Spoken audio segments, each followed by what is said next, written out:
বাজারের প্রায় সব স্মার্টফোন ব্র্যান্ডই মোটামুটি প্রাইস নিয়ে প্যারা খাচ্ছে, কিন্তু নুবিয়া ব্যাক টু ব্যাক তাদের ফোন লঞ্চ করে যাচ্ছে আমাদের জন্য। অ্যান্ড আজকে আমাদের হাতে তাদের নতুন অফারিং V80 Max ফোনটা আছে। আর আজকের ভিডিওতে আমরা এই নুবিয়া V80 Max এর চুলচেরা বিশ্লেষণ করব।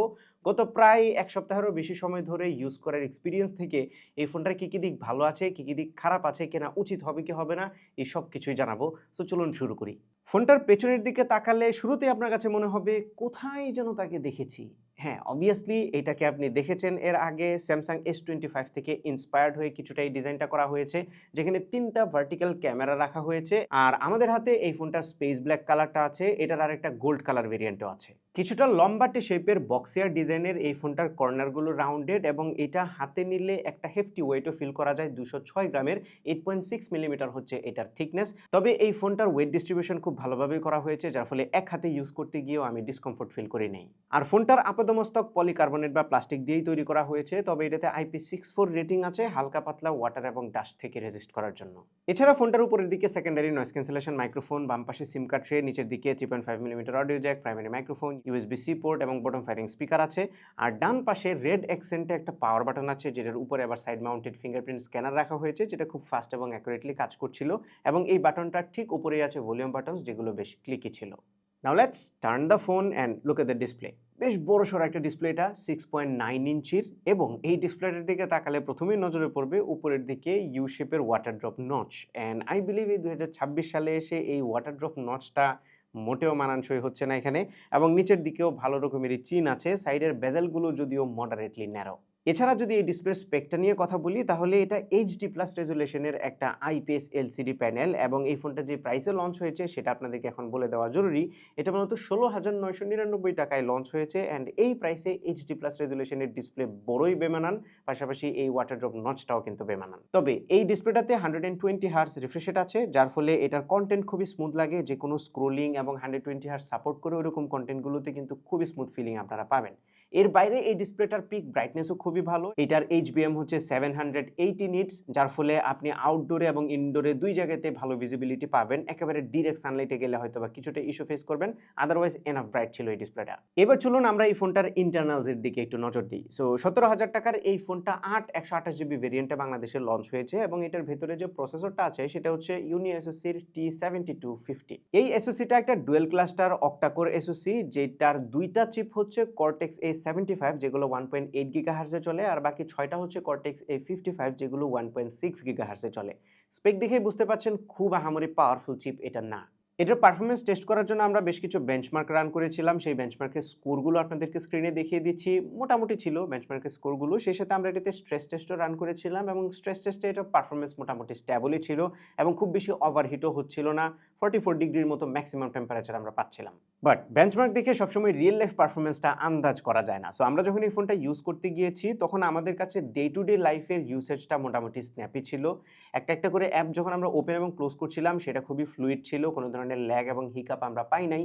আপনি যদি 2টা-3টা করে অ্যাপ একসাথে ওপেন করে ইউজ করেন, বা ম্যাক্সিমাম 4টা অ্যাপ ইউজ করলে কোনো ধরনের প্রবলেম পাবেন না। মানে মাল্টিটাস্কিং ক্যাপাবিলিটি ডিসেন্ট ছিল। অ্যাপ ম্যানেজমেন্ট খুব ভালোভাবেই করতেছিল, এবং মেমোরি ম্যানেজমেন্টটাও ভালোভাবেই করছিল, যে কারণে এই ফোনটা বেশ স্ন্যাপি ফিল হচ্ছিল ইউজ করার সময়। অলদো এটার এসওসিটা খুব একটা পাওয়ারফুল না। তবে এই এসওসিটার ল্যাকিং আপনি খেয়াল করবেন যখন গেমিং এ চলে আসবেন। পাবজি এবং কল অফ ডিউটি মোবাইলের মতো একদমই কমন যে গেমগুলো আছে, সেগুলো লো সেটিং এ আমরা খেলছিলাম। এটাতে লো সেটিং এ মোটামুটি প্লেয়েবল এক্সপেরিয়েন্স ছিল, বাট আপনি যদি এফপিএসটাকে একটু বাড়াতে চান, তাহলেই কিন্তু আপনি মাঝে মধ্যে ল্যাগ এবং বড় ধরনের ফ্রেম ড্রপের দেখা পাবেন, স্পেশালি অ্যাকশন মোমেন্টগুলোতে।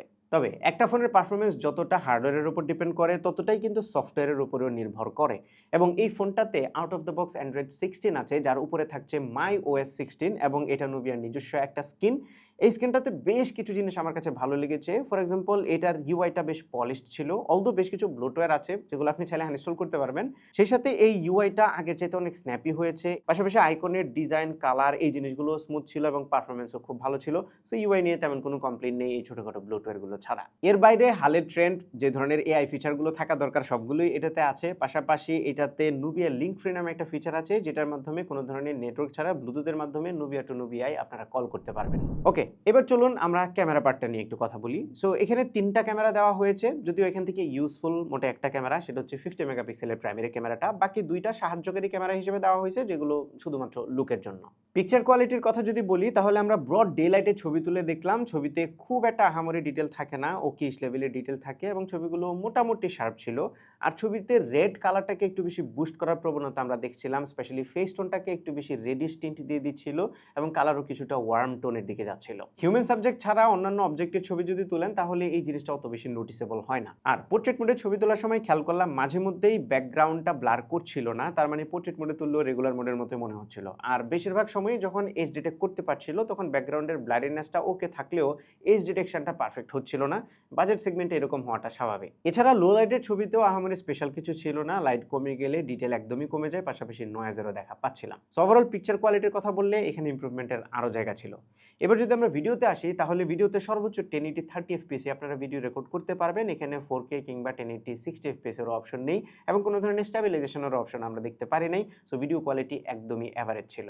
তবে এটা 16 মেগাপিক্সেলের যে সেলফি ক্যামেরাটা আছে, এটা রিয়ার ক্যামেরার চাইতে বেটার মনে হয়েছে আমাদের কাছে এবং এটার ছবিতে ডিটেলের পরিমাণ একটু বেশি ছিল এবং কালারগুলো আমরা একটু ন্যাচারাল পাচ্ছিলাম। একেবারে ট্রু টু লাইফ তো না, তবে কালারগুলো ঠিকঠাক ছিল। এছাড়া ফ্রন্ট পোর্ট্রেটেও রিয়ার পোর্ট্রেটের মতো মেজর কোনো ইস্যু আমরা পাই নাই। সো ফ্রন্ট ক্যামেরাটা যেরকম, রিয়ার ক্যামেরাটাও ওইরকম হইলে আমার মনে হয় ভালো হতো। বাই দ্য ওয়ে, ফ্রন্ট ক্যামেরাতেও আপনারা 1080 30 fps এ ভিডিও রেকর্ড করার অপশন পেয়ে যাবেন। ওভারঅল যদি ক্যামেরাটা নিয়ে কনক্লুড করি, ডেফিনেটলি ইমপ্রুভমেন্টের অনেক জায়গা ছিল। তবে যেই জায়গাটা নিয়ে কোনো কমপ্লেন করার সুযোগ নেই, সেটা হচ্ছে এই ফোনের ব্যাটারি। 6000 mAh এর একটা ম্যাসিভ সেল এটাতে দেওয়া হয়েছে, যেটা দিয়ে খুব ইজিলি আপনারা পুরো দিন পার করতে পারবেন একটু হেভি ইউজ করলেও। আর যদি লাইট ইউজ করেন, তাহলে আপনারা 1.5 দিনের চাইতেও বেশি ব্যাটারি ব্যাকআপ এই ফোনটা থেকে পাবেন। এছাড়া বক্সের ভেতরে 22.5 ওয়াটের একটা ফাস্ট চার্জার ইনক্লুড করা আছে। যদিও এখনকার স্ট্যান্ডার্ডে এটাকে সুপার ফাস্ট বলা যাবে না, বাট মোটামুটি ফাস্ট চার্জ হবে ফোনটা। এর বাইরে এই ফোনটার স্পিকারের কোয়ালিটি বাজেট বিবেচনায় ঠিকঠাকই লেগেছে, একেবারে এক্সেপশনালও না আবার খারাপও না। এটা নেটওয়ার্ক রিসেপশন ঠিকঠাক ছিল, কল কোয়ালিটি ভালো ছিল। আমরা তেমন কোনো মেজর প্রবলেম এর বাইরে আর এই ফোনটাতে ফেস করি নাই। এখন ফাইনালি যদি কনক্লুড করি, তাহলে আবারও আপনাদেরকে রিমাইন্ড করিয়ে দিই, বাজার কিন্তু এখন একদমই এলোমেলো। সব ফোনেরই দাম বেড়েছে এবং এটা শুধু বাংলাদেশে না, গ্লোবালি দাম বেড়েছে। যার ফলে কিন্তু ফোন নিয়ে কমেন্ট করার আগে আমাদেরকে 10 বার চিন্তা করতে হয় যে এই ফোনটার যে খারাপ দিকগুলো উঠিয়ে এনেছি আমরা, সেগুলোকে আসলেই এই প্রাইসে খারাপ কিনা। এখন এই ফোনটা 17,000 টাকায় বাংলাদেশে অফিসিয়ালি লঞ্চ হয়েছে with official warranty. But the problem is, price এলোমেলো হওয়ার কারণে এই ফোনটা কিন্তু এখন আমাদের কাছে ওভার প্রাইস মনে হচ্ছে এবং এটার বেশ কিছু জিনিস আছে যেগুলো ফিক্স করা দরকার ছিল। যেমন ডিসপ্লেটার ফুল এইচডি হলে ভালো হতো, ক্যামেরাটা আরেকটু ইমপ্রুভ হওয়া দরকার ছিল, পারফরমেন্স তাও মানায় নিতে পারতাম। সো এই হচ্ছে মোটামুটি আমাদের ভার্ডিক্ট। এখন দাম বেশি, এই কারণে ফোনটাকে এরকম মনে হইতে পারে, বাট এখন থেকে যদি আপনারা ১ বছর আগের কথা বা ৬ মাস আগের কথা যদি চিন্তা করেন, তাহলে হয়তোবা এটার দাম ১৫,০০০ টাকার নিচে হতো। দেন এগেইন, এখন যে পরিস্থিতি, এই পরিস্থিতিতে কিনতে হলে একটু বেশি দাম দিয়ে কিনতে হবে। এই ছিল আমাদের আজকের ভিডিও। আশা করি ভিডিওটা আপনাদের ভালো লেগেছে। যদি ভালো লেগে থাকে, তাহলে ভিডিওতে একটা লাইক দিবেন। কমেন্ট করে জানাবেন কেমন লাগলো। আপনার ফ্রেন্ডদের সাথে শেয়ার করতে একদমই ভুলবেন না। আমাদের পেজে ফলো এবং চ্যানেলে সাবস্ক্রাইব তো মাস্ট। দেখা হবে পরবর্তী ভিডিওতে। Till then take care. আসসালামু আলাইকুম।